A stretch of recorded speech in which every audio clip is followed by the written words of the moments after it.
సుమన్ టీవీకి స్వాగతం. మనం చాణక్య నీతుల గురించి మాట్లాడుతున్నామండి. చాణక్యులు నీతి కథలు ప్రతిసారి చెప్తూనే ఉన్నాం. ఈసారి ఏం కథ అయితే చెప్పట్లేదు నేను. ఇది ఏంటంటే చిత్రమైన విషయం. మామూలుగా మనకు తెలుగులో భలే మంచి మంచి సామెతలు ఉన్నాయండి. నోరు మంచిదైతే ఊరు మంచిదవుతుందని చెప్తుంటారు పెద్దవాళ్ళు. నోరు మంచిదైతే ఊరు మంచిది ఎలా అవుతుంది అంటే, మనం చక్కగా మాట్లాడితే ఊళ్ళో ఉన్నవాళ్ళు, మన చుట్టుపక్కల ఉన్నవాళ్ళు, అయ్యో పాపం వీడు మృదుభాషి, వీడు మంచివాడు, చక్కగా మాట్లాడతాడు అని మనకి ఏదైనా ప్రమాదం వచ్చినప్పుడు మన వెనకాల నుంచుంటారని, నోరు మంచిది చేసుకోరా నాయన, అప్పుడే ఊరు వాళ్ళంతా నీతో మంచిగా ఉంటారు అని చెప్పేవాళ్ళు. ఒకవేళ దానికి మనం పెద్దగా వినలేదనుకోండి, తర్వాతకి ఇంకొక మంచి సామెత చెప్పారు. అదేం చెప్పారు? నోరా వీపుకి చేటు తేకే అని. అంటే అతిగా మాట్లాడేవంటే ఎప్పుడో నీ వీపు పగులుతుందిరా నాయన అని గట్టిగా కూడా చెప్పారు. ఈ మాటల్ని చాణక్యుల వారు బహుసుందరమైన సంస్కృత శ్లోకాల్లో చెప్పారండి. ఎంత బాగుందంటే శ్లోకం వినడానికి అత్యద్భుతంగా ఉంది. నాలుక చివరే లక్ష్మి ఉంటుందట, నాలుక చివరే బంధువులు ఉంటారు, నాలుక చివరే బంధనం కూడా ఉంటుంది, నాలుక చివరే మృత్యు ఉంటుంది. అంటే మన నాలుకతోటే మనం లక్ష్మీదేవిని అంటే సంపదను పొందగలుగుతాం. మన నాలుకతోటే మనకి మిత్రులు బంధువులు దొరుకుతారు. అదే నాలుకతోటి మనం బంధనాన్ని అంటే జైలు శిక్ష లాంటి దాన్ని, ఆ తర్వాత అదే నాలుకతోటి మృత్యువుని పొందుతామని చెప్పారు. అయితే ఈ వీరి తర్వాత చాణక్యుల కాలానికి తర్వాతనే అని అనుకోవాలి. భర్తృహరి సుభాషితాలలో కూడా ఇలాంటి మంచి మంచి శ్లోకాలు ఉన్నాయండి.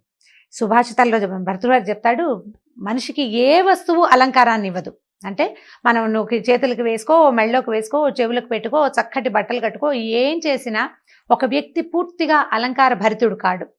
ఎప్పుడు వాడు పూర్తిగా అలంకారం చేసుకున్నట్టు అవుతుందంటే, వాడికి చక్కని మాట ఉంటేనే, చక్కగా మాట్లాడితేనే వాడు పూర్తిగా అలంకారం చేసుకున్నట్టు. మిగిలిన అలంకారాలన్నీ వేస్ట్. ఈ కేవలం వాగ్భూషణమే మనుషులకి అందమైన అలంకారంగా ఉంటుందని భర్తృహరి కూడా చెప్పాడు. ఇలా పదే పదే పెద్దవాళ్ళు నొక్కి వక్కాణించిన తర్వాత మన వాళ్ళు ఎలా తెలుసుకున్నారంటే, దీన్ని వాడుకోవటం అంటే చాణక్య నీతులు వాడుకోవాలి కదండి. ఏదైనా నీతి వాక్యాలు మనం వాడుకోవటం కోసమే కదా మనకు చెప్పబడ్డాయి. కార్పొరేట్ ఆఫీసుల్లో, రిసెప్షన్స్లో, హోటల్స్లో, ఆ తర్వాత ఈ చాలా అంటే పెద్ద పెద్ద కంపెనీలు, చిన్న కంపెనీలు పెద్దవైనా అనుకోండి, వీటిలలో ఫ్రంట్ ఆఫీసుల్లో స్వీట్గా మాట్లాడే వాళ్ళని పెట్టడం జరిగింది.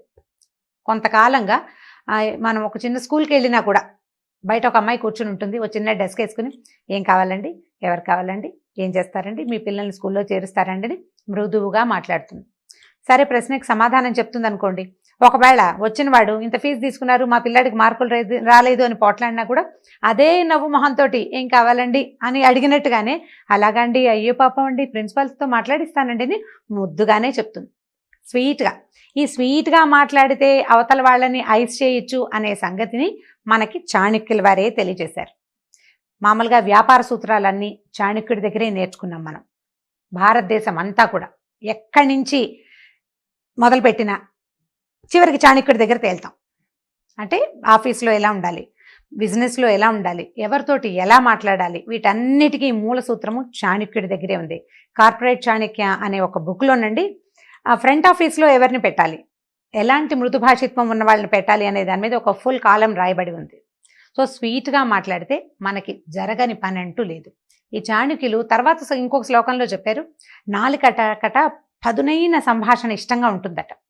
ఎంత పదునుగా మాట్లాడాలో అనిపిస్తుంది.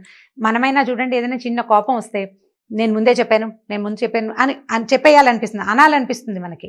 కానీ దాన్ని కనుక కంట్రోల్ చేసుకుని కొద్దిగా ఆలోచించి మాట్లాడితే కనుక అవతల వాడితో మనకి ఏ శత్రుత్వము రాదు. ఈ కటువైన మాటల మీద ఆసక్తి కలిగి ఉండే నాలుకని ఎప్పుడూ అదుపులో పెట్టుకోమని చెప్తాడు చాణక్యుడు. వాచాదారిద్ర్యం ఎందుకు, తీయగా మాట్లాడే మాటల్లో ఎందుకు దరిద్రం, మనకి చక్కగా మాట్లాడితే సరిపోతుంది. ఏం పర్వాలేదు, మళ్ళీ చేద్దాము. పరీక్ష పోయిందనుకోండి, ఫ్రెండ్ ఏడుస్తున్నాడు, నేను ముందే చెప్పాను, ఆ రోజు నువ్వు చదువుకోలేదు, సినిమాకి వెళ్ళావు అని అనకుండా ఇంకోసారి ప్రయత్నం చేద్దాం, ఈసారి ఈ దెబ్బ నీకు పనిచేస్తుంది. అంటే ఒకసారి దెబ్బ తింటే మనం రెండోసారి జాగ్రత్త పడతాం కదా. అలాంటి అనునయ వాక్యాలతోటి, హిత వాక్యాలతోటి మనుషుల్ని లొంగ తీసుకోవచ్చు. పదునైన మాట మాట్లాడంగానే అవతల వాడు మనకి శత్రువైపోతాడు.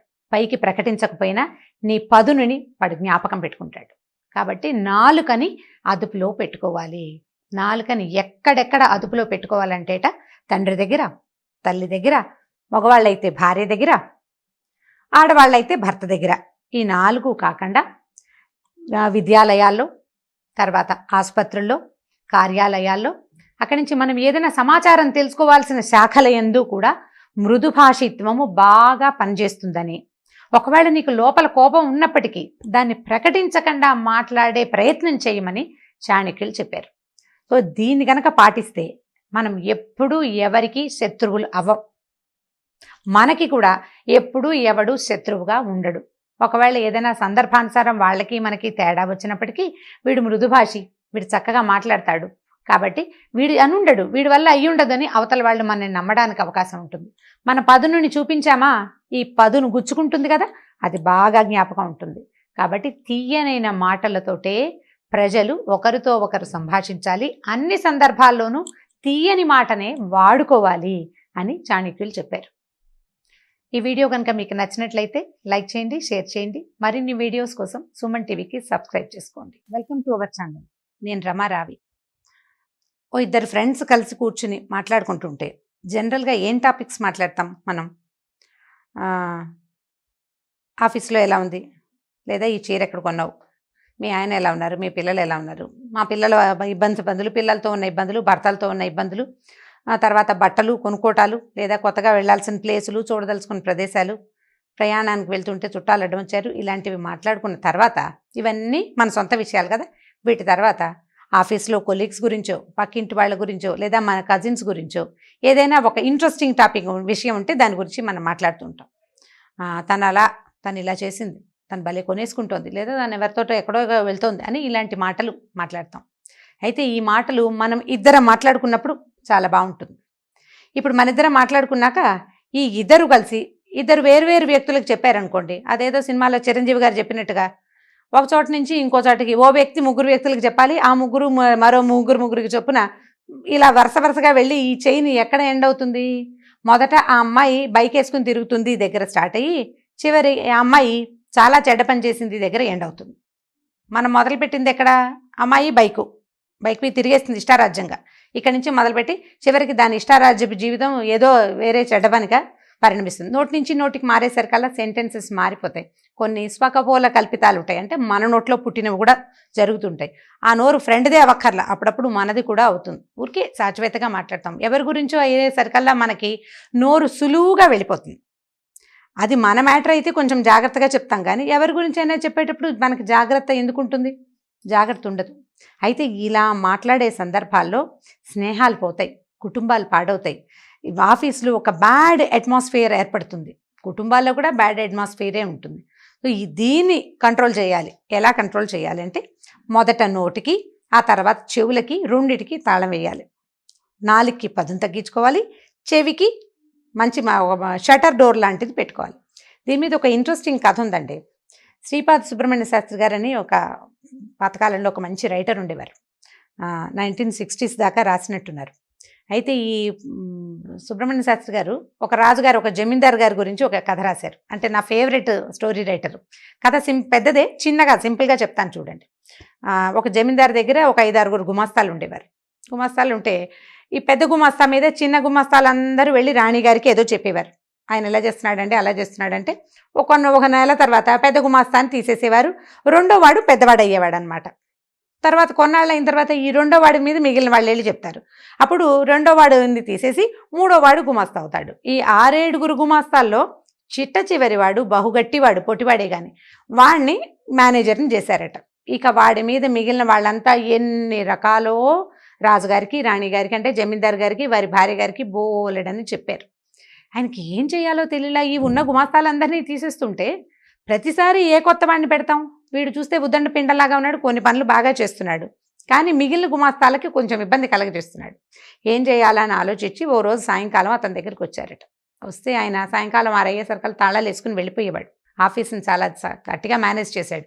అంటే ఇతను స్ట్రైట్గా ఉండటం వల్ల మిగిలిన వాళ్ళకి కొన్ని ఇబ్బందులు వస్తున్నాయి అన్నమాట. సరే, ఈయన పావు తక్కువ వారికి రాజావారు అతని దగ్గరికి వెళ్ళారు. వెళ్ళి ఒక 5 నిమిషాలు నుంచున్నారు. అతనేమో నిశ్చలంగా చకచక తన బ్యాగులు గీగులు సర్దేసుకుంటున్నాడు, సామాన్లు సర్దేస్తున్నాడు, అన్నిటికీ తాళాలు వేస్తున్నాడు. బాగా ఆలోచించారు రాజావారు. ఎలా అడగాలో అర్థం కాలేదు. సరే, ఒక వాక్యంలో వీడిని ప్రశ్నిద్దామని, కామన్నా కాసుకెళ్ళి చెప్పేవాళ్ళని ఏం చేయాలో అని అడిగారు.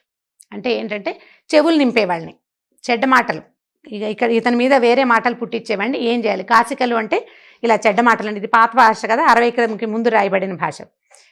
ఈ కామన్న సింపుల్గా ఏం చెప్పాడంటే, ఏముంది బాబు, వినేవాడి చెవులు తెగ్గొస్తే సరి అని చెప్పాడు.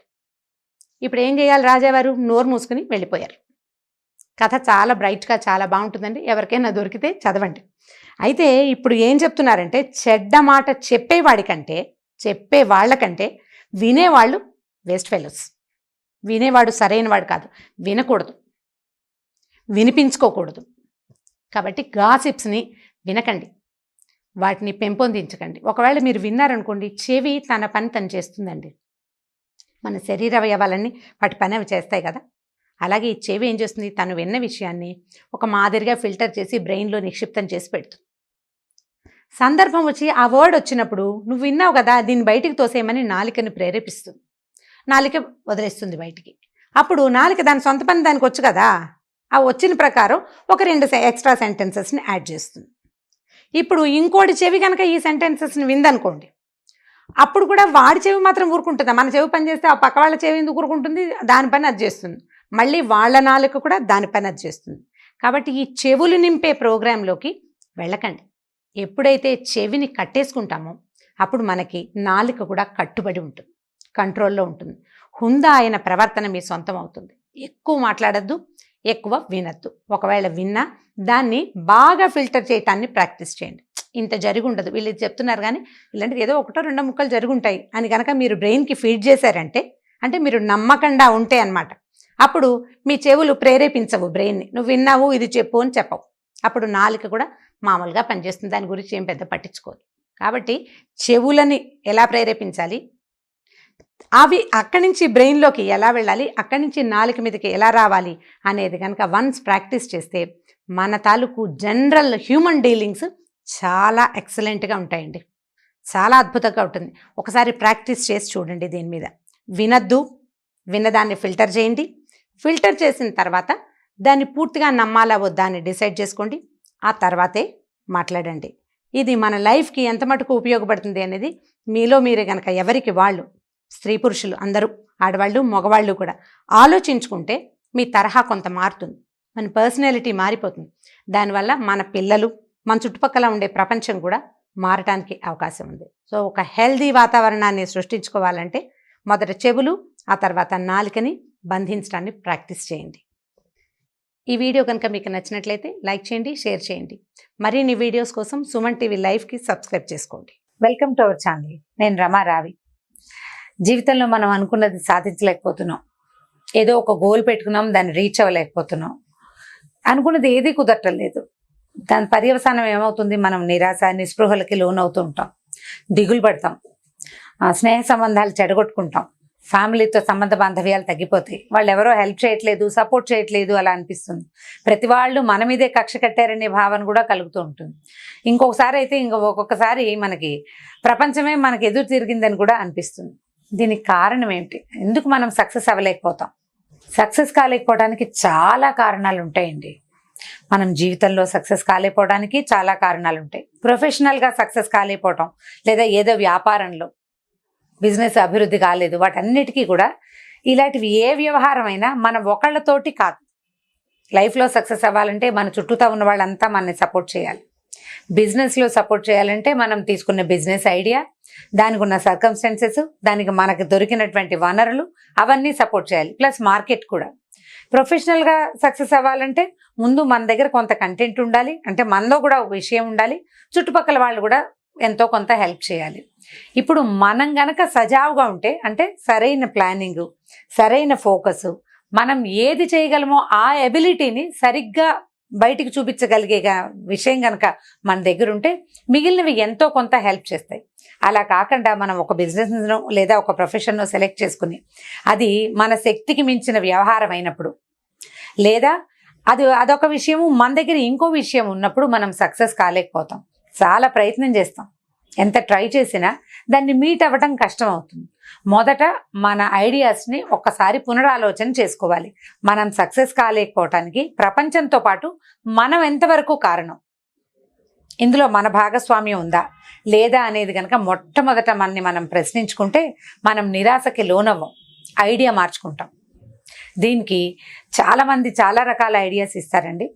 నేనైతే ఏమనుకుంటానంటే ముందు మనం సరిగ్గా ఉన్నామా లేదా అనేది ఒక పేపర్ మీద పెట్టడం ప్రాక్టీస్ చేయండి. ఎక్కడైనా సక్సెస్ అవ్వాలంటే, లైఫ్లో సక్సెస్ అవ్వాలంటే మానవ సంబంధాలు మెరుగుపరుచుకోవాలి మామూలు జనరల్ జీవితాల్లో. అదే ఉద్యోగ వ్యాపారాల్లో అనుకోండి, స్ట్రాటజికల్గా వెళ్ళాలి కదా. ఈ స్ట్రాటజీస్ అన్నిటికీ కూడా పేపర్ మీద పెట్టడం అనేది బెస్ట్ ప్లాన్. ముందు మన దగ్గర ఉన్న వనరులు, మనకున్న అవకాశాలు, మనకున్న అబిలిటీస్, వీటిని కనుక ఒక పేపర్ మీద పెడితే అప్పుడు దాంట్లో ఉన్న నిజానిజాలు అంటే వాటి ఎంత బలం ఉంది, ఎంత బలహీనత ఉన్నది అనేది మనకి క్లియర్గా అర్థమవుతుంది.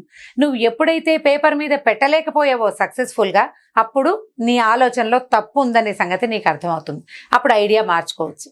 ఇప్పుడు ఏది లేకుండా అన్ని మనసులోనే ఊహించుకుని మనం ఏదో ఒక ఐడియా వేసేసుకుని 4-5 మనుషులతోటి కూడి ముందుకెళ్ళి ఫెయిల్ అయిపోయి ఈ ప్రపంచం నన్ను ముందుకు రానివ్వటం లేదు అని ఇతరులను నిందించి మనం బాధపడి నిరాశ నిస్పృహకి లోనయ్యి డిప్రెషన్లో కూరుకుపోయే బదులు మొదట చేసే ప్లానింగే సరిగ్గా పేపర్ మీద పెట్టుకుని ప్రతిదానికి పాసిబిలిటీస్ ఉన్నాయా లేదా, అవుతుందా అవదా, ఎస్ నో అనేది ఖచ్చితంగా రాసుకుని గనక ముందుకు వెళ్తే చాలా మటుకు సక్సెస్ అవ్వడానికి అవకాశం ఉంటుంది.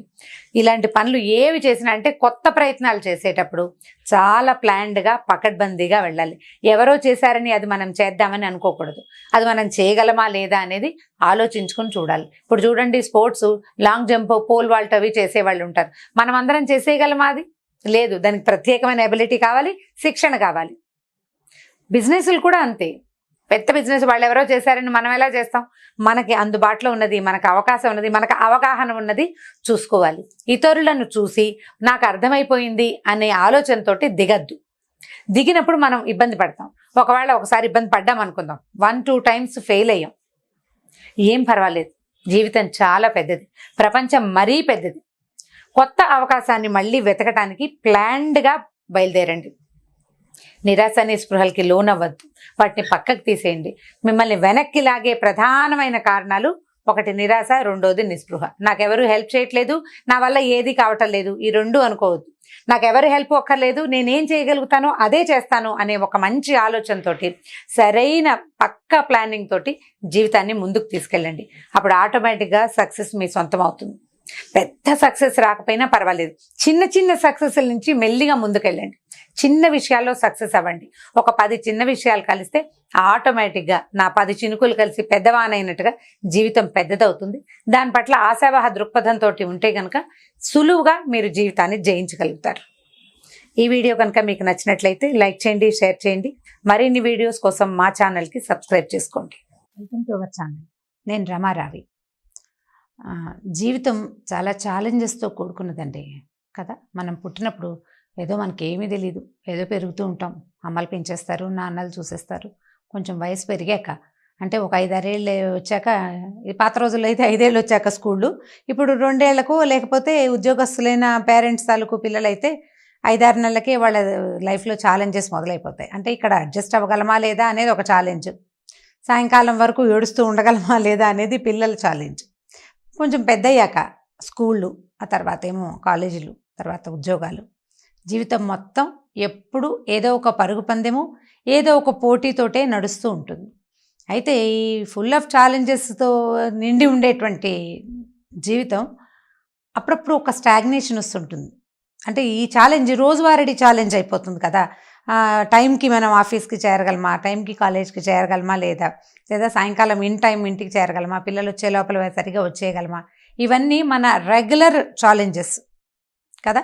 అయితే ఈ రెగ్యులర్ ఛాలెంజ్ని బీట్ చేయడం సహజంగా న్యాచురల్గా జరిగిపోయేది. అయితే ప్రత్యేకమైన ఛాలెంజెస్ తీసుకోవటం ఎట్లా? ప్రత్యేకమైన ఛాలెంజ్ అంటే చిరంజీవి గారి లాగా 100 రూపాయలు తీసుకెళ్ళి 5 లక్షలు చేయటం అని కాదు. మనం చేయలేము అని అనుకునే పనులని చెయ్యడానికి ప్రయత్నం చేస్తూ ఉంటే మన జీవితం యాక్టివ్గా అవుతుందండి. అంటే జీవితాన్ని యాక్టివ్గా ఉంచుకోవటం అవసరమే కదా. ఇదివరకట్లాగా మనం గుంపులో ఉండటం లేదు, ఒక్కొక్కళ్ళము, ఇద్దరిద్దరము, ముగ్గురమే ఉంటున్నాం. సో 1, 2, 3 ఉండేటప్పుడు ఏదో ఒక టఫ్ టాస్క్ ఉండి దాని మీద పనిచేస్తుంటే కొంచెము బోర్డమ్ తగ్గుతుంది, ధైర్యంగా ఉంటుంది, యాక్టివ్గా ఉంటాం. సో రెగ్యులర్ ఛాలెంజెస్ ఎట్లా తీసుకోవాలి? మనం పొద్దున్నే లేవలేం, కొంచెం లేటుగా లేస్తాం. ప్రయత్నపూర్వకంగా 6ంటికి నేను లేవగలనా లేదా అనేది ఒక ఛాలెంజ్. ఇది మనకు ఉపయోగపడుతుంది కదా. ఒకవేళ మనం 6ంటికే లేస్తే ఇంకొక అరగంట టైం మిగులుతుంది. యోగా చేసుకోవచ్చు, ఎక్సర్సైజ్ చేసుకోవచ్చు, వాకింగ్ చేయొచ్చు, అలవాటు ఉన్న వాళ్ళు ఆయిల్ పుల్లింగ్ కంఫర్టబుల్గా చేసుకోవచ్చు. సో ఇలాంటివి ఏదైనా చేయొచ్చు. ఇలాంటి ఛాలెంజెస్ని తీసుకోవడానికి ప్రయత్నం చేయండి. అన్ని ఏజ్ల వాళ్ళకి పనికొస్తుందండి ఇది. మనం ఏవేవి చేయలేము అనే దాన్ని ముందు ఒక లిస్ట్ క్రియేట్ చేద్దాం. ఎలా, నేను లేట్గా లేవటము, అర్లీగా స్నానం చేయటము, లేట్గా అంటే అర్లీగా లేవడము, అర్లీగా స్నానం చేయటము, అల్మర్లో బట్టలు కదలకుండా జాగ్రత్తగా ఒక డ్రెస్ని బయటికి తీసుకోవటము, సాయంకాలం మడిచిన బట్టల్ని ఇమీడియట్గా సర్దేయటము, ఇలాంటివి. అవి తేలిగ్గా మనం చేయగలిగేవే, రోజు మనం చేయడానికి బద్ధకించేవి. సో ఈ బద్ధకాలని బీట్ చేయడానికి ఒక్కొక్క ఛాలెంజ్ పెట్టుకోవటం. నేనైతే ఎవ్రీ ఇయర్ జనవరి 1 అందరూ పండగ చేసుకుంటారు. మన పండగ అయితే ఏదో లేని పార్టీస్ చేసుకుంటాం కదా. ఏదో చిన్న పొన్న పార్టీలు, నలుగురం కలిసి ఏదో చోట ఎంజాయ్ చేస్తాం, టీవీ చూస్తాం, కబుర్లు చెప్పుకుంటాం. ఓపుకున్న వాళ్ళు అంటే సరదా ఉన్న వాళ్ళు కేకులు అవి కట్ చేస్తారు. మిగిలిన వాళ్ళు రకరకాల పెద్ద రకపు సరదాలు ఉండేవాళ్ళు వాళ్ళ సరదా వాళ్ళు పడతారనుకోండి. నేను every year new year resolution ఏదో ఒకటి పెట్టుకుంటూ ఉంటాను. అందరినీ అడుగుతాను, ఏరా ఏంటి ఈసారి న్యూ ఇయర్ రిజల్యూషన్ ఏం తీసుకున్నారు అని. అయితే కొంతమంది చెప్తారు, కొంతమంది ఏమో 1 నెల చేసాం తర్వాత చేయలేకపోయామని చెప్తారు. నేను మ్యాక్సిమం చేయడానికి ట్రై చేస్తానండి. ప్రతిసారి సక్సెస్ అవుతానంటే 80% కనీసం అంత మటుకైనా అవుతాం కదా. సో ఈ ఎవ్రీ ఇయర్ తీసుకునే ఛాలెంజెస్ని ఎవ్రీ మంత్కి ఒక ఛాలెంజ్ చొప్పున తీసుకోవచ్చు. అది కూడా మంచి ప్లాన్ చూడండి. ఈ నెలలో ఇప్పుడు మార్చ్ కదా, సో ఏప్రిల్ 1 అనుకుందాం. ఏప్రిల్ 1న మనం రెగ్యులర్గా చేయలేకపోయి ఇది చేయట్లేదు, దానివల్ల మనకు ఇబ్బంది అవుతుంది అని అనుకుంటున్న లిస్టులో నుంచి ఒక పనిని పైకి తీయండి. ఏప్రిల్ అంతా ట్రై చేయండి దాన్ని చేయటం కోసం.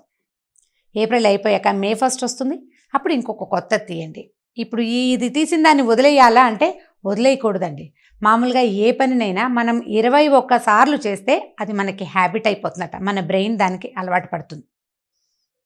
ఇది సైన్స్ ప్రూవ్ చేసిన విషయమే. సో ఈ ఏప్రిల్ నెలంతా బలవంతంగా అయినా ఆ పనిని కనుక రెగ్యులర్గా చేయడానికి ట్రై చేస్తే తర్వాత కనీసం 70% మనం ఆ పని చేయడానికి అలవాటు పడతాం. సో మన రెగ్యులర్ జీవితంలో కొంత క్రమశిక్షణ ఏర్పడుతుంది. సో క్రమశిక్షణ కావాలి అంటే మనకి ఛాలెంజెస్ కావాలి. ఏ ఛాలెంజ్ని ఎవరెవరు తీసుకోగలుగుతారో ఆలోచించి చూడండి. అంటే కొంతమంది ఉంటారు, అంటే నేను కూడా ఆ బంగారు తల్లుల లిస్టులో లేననుకోండి, చక్కగా ఒకటే టైంకి లేవటం, అర్లీగా బాగా 4 o'clockకే లేచేసేయటం, 4-5 రకాల పనులు చేసేయటం, తొందరగా స్నానం చేసేయటం, పొద్దున్నే పూజ చేసేసుకోవటం, ఇవన్నీ చేయగలిగే వాళ్ళకు కూడా కొన్ని చేయలేని టాస్కులు ఉంటాయి. నిద్రలేవడం టఫ్ టాస్క్ కొంతమందికి, తర్వాత పనులేవో టఫ్ టాస్కులు లేకుండా ఎట్లా ఉంటారు, అందరం మనుషులమే కదా. సో అంత చక్కటి బంగారు తల్లులు కూడా ఫలానా పని మేము ఇది టఫ్ టాస్క్, ఇది చేయటానికి ట్రై చేస్తాము అని కనుక ప్రయత్నం చేస్తే జీవితం లైవ్లీగా ఉంటుందండి, చాలా సరదాగా ఉంటుంది. అంటే మొదటి పెట్టిన రోజునే చెప్పబోకండి, 2వ రోజున మీరు చేయకపోతే మిగిలిన వాళ్ళు మిమ్మల్ని ఎక్కిరించే అవకాశం ఉంటుంది. కాబట్టి ఒక 10 రోజులు కనుక చేసి అప్పుడు 11వ రోజున నేను 10 days నుంచి చేస్తున్నాను అని మీ ఫ్రెండ్స్కి కానీ ఇంట్లో వాళ్ళకి కానీ చెప్పండి. మొదటి రోజున చెప్పారా, 2వ రోజునే మనం అపహాస్యం పాలైపోతాము. జనాలందరి దృష్టి మన మీదే ఉండటం వల్ల మనం ఆ పని సరిగ్గా చేయలేకపోతాం కూడా. కాబట్టి టఫ్ టాస్కుల్ని, మనం అసలు చేయలేని విషయాల్ని ఛాలెంజెస్గా తీసుకుని చేయడానికి ట్రై చేయండి. ఇందులో భాగం అండి, నేను ఇంతకుముందు చెప్పిన విషయమే, ఒకే మగ్గి నీళ్ళతోటి మొహం కడుక్కోవటం మన వల్ల అవుతుందా లేదా అదొకటి చూడొచ్చు. ఓకే, మంచినీళ్ళు కరెక్ట్గా రోజుకి 4 లీటర్ నీళ్ళు తాగాలంటే 4 లీటర్ల నీళ్ళని ఒక దాంట్లో నింపి పెట్టుకుని ఆ 4 liters ఆఫ్ వాటర్ని ఈ రోజుకి ఫినిష్ చేసుకోగలిగామా లేదా అనేది ఒక దైనందినమైన ఛాలెంజ్గా కనుక పెట్టుకుంటే హెల్త్ బ్రహ్మాండంగా ఇంప్రూవ్ అవుతుందండి. మన చూసి మన ఫ్రెండ్స్ కూడా కొంతమంది దాన్ని ఫాలో చేస్తారు. హెల్దీ థింగ్స్ని, బాగా ఉపయోగపడే థింగ్స్ని ఇలాంటి ఛాలెంజెస్ కోసం తీసుకోండి. లైఫ్ని ఛాలెంజింగ్గా తీసుకుంటూ ఉంటే చివరి దాకా, అంటే చాలా పెద్దవాళ్ళం అయ్యేదాకా కూడా మనం ఉత్సాహంగానే ఉంటాం. ఈ వీడియో కనుక మీకు నచ్చినట్లయితే లైక్ చేయండి, షేర్ చేయండి. మరిన్ని వీడియోస్ కోసం సుమన్ టీవీ లైవ్కి సబ్స్క్రైబ్ చేసుకోండి. సుమన్ టీవీకి స్వాగతం. మనం చాణక్య నీతుల గురించి మాట్లాడుతున్నామండి. చాణక్యులు నీతి కథలు ప్రతిసారి చెప్తూనే ఉన్నాం. ఈసారి ఏం కథ అయితే చెప్పట్లేదు నేను. ఇది ఏంటంటే చిత్రమైన విషయం. మామూలుగా మనకు తెలుగులో భలే మంచి మంచి సామెతలు ఉన్నాయండి. నోరు మంచిదైతే ఊరు మంచిది అవుతుంది అని చెప్తుంటారు పెద్దవాళ్ళు.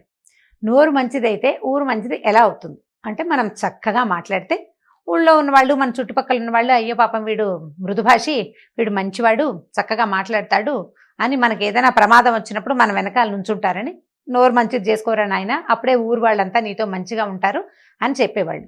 ఒకవేళ దానికి మనం పెద్దగా వినలేదనుకోండి, తర్వాతకి ఇంకొక మంచి సామెత చెప్పారు. అదేం చెప్పారు?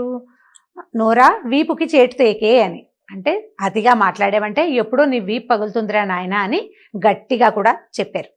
ఈ మాటల్ని చాణక్యుల వారు బహుసుందరమైన సంస్కృత శ్లోకాల్లో చెప్పారండి. ఎంత బాగుందంటే శ్లోకం వినడానికి అత్యద్భుతంగా ఉంది. నాలుక చివరే లక్ష్మి ఉంటుందట, నాలుక చివరే బంధువులు ఉంటారు, నాలుక చివరే బంధనం కూడా ఉంటుంది, నాలుక చివరే మృత్యు ఉంటుంది. అంటే మన నాలుకతోటే మనం లక్ష్మీదేవిని అంటే సంపదను పొందగలుగుతాం. మన నాలుకతోటే మనకి మిత్రులు బంధువులు దొరుకుతారు. అదే నాలుకతోటి మనం బంధనాన్ని అంటే జైలు శిక్ష లాంటి దాన్ని, ఆ తర్వాత అదే నాలుకతోటి మృత్యువుని పొందుతామని చెప్పారు. అయితే ఈ వీరి తర్వాత చాణక్యుల కాలానికి తర్వాతనే అని అనుకోవాలి. భర్తృహరి సుభాషితాలలో కూడా ఇలాంటి మంచి మంచి శ్లోకాలు ఉన్నాయండి. సుభాషితాల్లో భర్తృహరి చెప్తాడు, మనిషికి ఏ వస్తువు అలంకారాన్ని ఇవ్వదు. అంటే మనం నువ్వు చేతులకు వేసుకో, మెళ్ళలోకి వేసుకో, చెవులకు పెట్టుకో, చక్కటి బట్టలు కట్టుకో, ఏం చేసినా ఒక వ్యక్తి పూర్తిగా అలంకార భరితుడు కాడు. ఎప్పుడు వాడు పూర్తిగా అలంకారం చేసుకున్నట్టు అవుతుందంటే వాడికి చక్కని మాట ఉంటేనే, చక్కగా మాట్లాడితేనే వాడు పూర్తిగా అలంకారం చేసుకున్నట్టు. మిగిలిన అలంకారాలన్నీ వేస్ట్. ఈ కేవలం వాగ్భూషణమే మనుషులకి అందమైన అలంకారంగా ఉంటుందని భర్తృహరి కూడా చెప్పాడు. ఇలా పదే పదే పెద్దవాళ్ళు నొక్కి వక్కాణించిన తర్వాత మన వాళ్ళు ఎలా తెలుసుకున్నారంటే దీన్ని వాడుకోవటం. అంటే చాణక్య నీతులు వాడుకోవాలి కదండి. ఏదైనా నీతి వాక్యాలు మనం వాడుకోవటం కోసమే కదా మనకు చెప్పబడ్డాయి. కార్పొరేట్ ఆఫీసుల్లో, రిసెప్షన్స్లో, హోటల్స్లో, ఆ తర్వాత ఈ చాలా సాదా అంటే పెద్ద పెద్ద కంపెనీలు, చిన్న కంపెనీలు పెద్దవైనా అనుకోండి, వీటిలలో ఫ్రంట్ ఆఫీసుల్లో స్వీట్గా మాట్లాడే వాళ్ళనే పెట్టడం జరిగింది. కొంతకాలంగా మనం ఒక చిన్న స్కూల్కి వెళ్ళినా కూడా బయట ఒక అమ్మాయి కూర్చుని ఉంటుంది, ఒక చిన్న డెస్క్ వేసుకుని, ఏం కావాలండి, ఎవరు కావాలండి, ఏం చేస్తారండి, మీ పిల్లల్ని స్కూల్లో చేరుస్తారండి అని మృదువుగా మాట్లాడుతుంది. సరే, ప్రశ్నకి సమాధానం చెప్తుంది అనుకోండి. ఒకవేళ వచ్చిన వాడు ఇంత ఫీజు తీసుకున్నారు, మా పిల్లాడికి మార్కులు రాలేదు అని పోట్లాడినా కూడా అదే నవ్వు మొహంతో ఏం కావాలండి అని అడిగినట్టుగానే, అలాగండి, అయ్యో పాపం అండి, ప్రిన్సిపల్స్తో మాట్లాడిస్తానండి అని ముద్దుగానే చెప్తుంది, స్వీట్గా. ఈ స్వీట్గా మాట్లాడితే అవతల వాళ్ళని ఐస్ చేయొచ్చు అనే సంగతిని మనకి చాణక్యుల వారే తెలియజేశారు. మామూలుగా వ్యాపార సూత్రాలన్నీ చాణక్యుడి దగ్గరే నేర్చుకున్నాం మనం. భారతదేశం అంతా కూడా ఎక్కడి నుంచి మొదలుపెట్టినా చివరికి చాణక్యుడి దగ్గర తేల్తాం. అంటే ఆఫీస్లో ఎలా ఉండాలి, బిజినెస్లో ఎలా ఉండాలి, ఎవరితోటి ఎలా మాట్లాడాలి, వీటన్నిటికీ మూల సూత్రము చాణక్యుడి దగ్గరే ఉంది. కార్పొరేట్ చాణక్య అనే ఒక బుక్లోనండి ఆ ఫ్రంట్ ఆఫీస్లో ఎవరిని పెట్టాలి, ఎలాంటి మృదు భాషిత్వం ఉన్న వాళ్ళని పెట్టాలి అనే దాని మీద ఒక ఫుల్ కాలం రాయబడి ఉంది. సో స్వీట్గా మాట్లాడితే మనకి జరగని పని అంటూ లేదు. ఈ చాణక్యులు తర్వాత ఇంకొక శ్లోకంలో చెప్పారు, నాలుకట పదునైన సంభాషణ ఇష్టంగా ఉంటుందట. ఎంత పదునుగా మాట్లాడాలో అనిపిస్తుంది. మనమైనా చూడండి, ఏదైనా చిన్న కోపం వస్తే నేను ముందు చెప్పాను అని చెప్పేయాలనిపిస్తుంది, అనాలనిపిస్తుంది మనకి. కానీ దాన్ని కనుక కంట్రోల్ చేసుకుని కొద్దిగా ఆలోచించి మాట్లాడితే కనుక అవతల వాడితో మనకి ఏ శత్రుత్వము రాదు. ఈ కటువైన మాటల మీద ఆసక్తి కలిగి ఉండే నాలుకని ఎప్పుడూ అదుపులో పెట్టుకోమని చెప్తాడు చాణక్యుడు. వాచా దారిద్ర్యం ఎందుకు, తీయగా మాట్లాడే మాటల్లో ఎందుకు దరిద్రం, మనకి చక్కగా మాట్లాడితే సరిపోతుంది. ఏం పర్వాలేదు, మళ్ళీ చేద్దాము. పరీక్ష పోయిందనుకోండి, ఫ్రెండ్ ఏడుస్తున్నాడు, నేను ముందే చెప్పాను, ఆ రోజు నువ్వు చదువుకోలేదు, సినిమాకి వెళ్ళావు అని అనకుండా ఇంకోసారి ప్రయత్నం చేద్దాం. ఈసారి ఈ దెబ్బ నీకు పనిచేస్తుంది అంటే, ఒకసారి దెబ్బ తింటే మనం రెండోసారి జాగ్రత్త పడతాం కదా. అలాంటి అనునయ వాక్యాలతోటి, హితవాక్యాలతోటి మనుషుల్ని లొంగ తీసుకోవచ్చు. పదునైన మాట మాట్లాడంగానే అవతల వాడు మనకి శత్రువైపోతాడు. పైకి ప్రకటించకపోయినా నీ పదునుని వాడు జ్ఞాపకం పెట్టుకుంటాడు. కాబట్టి నాలుకని అదుపులో పెట్టుకోవాలి. నాలుకని ఎక్కడెక్కడ అదుపులో పెట్టుకోవాలంటేట, తండ్రి దగ్గర, తల్లి దగ్గర, మగవాళ్ళైతే భార్య దగ్గర, ఆడవాళ్ళైతే భర్త దగ్గర.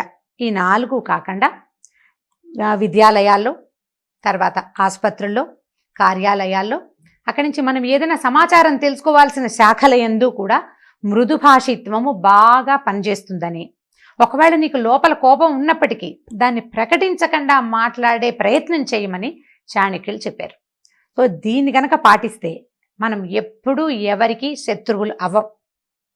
మనకి కూడా ఎప్పుడూ ఎవడు శత్రువుగా ఉండడు. ఒకవేళ ఏదైనా సందర్భానుసారం వాళ్ళకి మనకి తేడా వచ్చినప్పటికీ, వీడు మృదుభాషి, వీడు చక్కగా మాట్లాడతాడు, కాబట్టి వీడు అనుండడు, వీడి వల్ల అయ్యుండదని అవతల వాళ్ళు మనల్ని నమ్మడానికి అవకాశం ఉంటుంది. మన పదునుని చూపించామా, ఈ పదును గుచ్చుకుంటుంది కదా, అది బాగా జ్ఞాపకం ఉంటుంది. కాబట్టి తీయనైన మాటలతోటే ప్రజలు ఒకరితో ఒకరు సంభాషించాలి, అన్ని సందర్భాల్లోనూ తీయని మాటనే వాడుకోవాలి అని చాణక్యులు చెప్పారు. ఈ వీడియో కనుక మీకు నచ్చినట్లయితే లైక్ చేయండి, షేర్ చేయండి. మరిన్ని వీడియోస్ కోసం సుమన్ టీవీకి సబ్స్క్రైబ్ చేసుకోండి.